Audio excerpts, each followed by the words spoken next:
This is my Solo 670 hot saw I did up about close to 2 years ago. Where's the label? I can focus on that. Apologies, old phone. But it is a Solo 670. I opened up the transferred case towards the carby more than the other one's got 4 transfer cases on this. Port matched everything, and funnily enough, it's 70 cc's, but it will run a 36-inch bar quite easily if you feed it to it nice and gently. Of course, it'll bog down, but once you get used to it, it's quite easy. For 70 cc's, it's quite a remarkable saw. But I was told how to fix a cylinder bore when they play up, and it's from a guy that does stills, so I'll get that out and I'll show you that. Now, this is a Solo 680. It was cooked. Really, really cooked. Can't get parts for these things. This is a Stihl 381. The major difference is where the connecting rod or gudgeon pin fits in here with the bearing.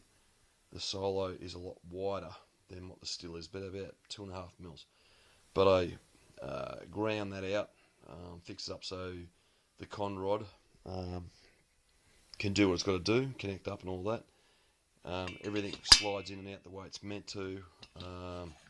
I haven't ported the 680 door, but 680 and 670 have the same stroke. So as a, they both got, I think they're both 38mm stroke.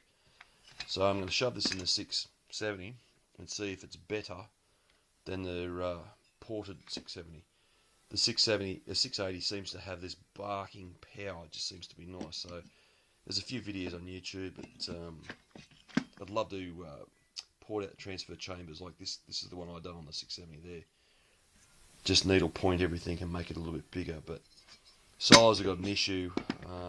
The carby that's just there in the intake, they suck that gasket in, and it starts sucking air, and they lean out and they cook. So every so often you need to pull everything apart, take these Allen key screws out and check the gasket and make sure it's good. If you're not sure, replace it. But it was cooked unbelief. So I got a L&L Cheapo grinder, which is this on the drill, and gingerly touched it up, not much pressure. The idea is that aluminium is very, very soft, and the lining on the bores is Nicocel, which is really, really hard. I'll put some light on there. You can see most of it's gone, and when I say it was cooked, it was cooked. It was absolutely beyond recognition. I'll turn that around. Sorry, it's a bit hard one hand.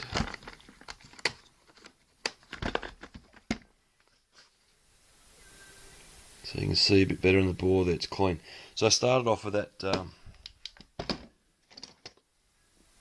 grinder.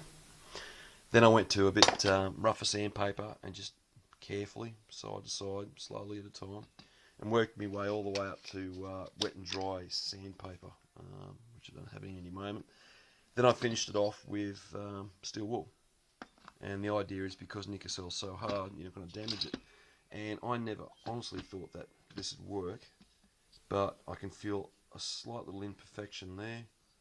But look, I'm willing to run it just to see what happens. The rest of the cylinder's fine. It was just on the exhaust side, but yeah, I think it's fine. I've put a brand new piston in, slid it up and down. Nothing touches. It doesn't come out with scratches or burrs or anything like that. So I'm gonna let it fly. But cross your fingers. Hope this works.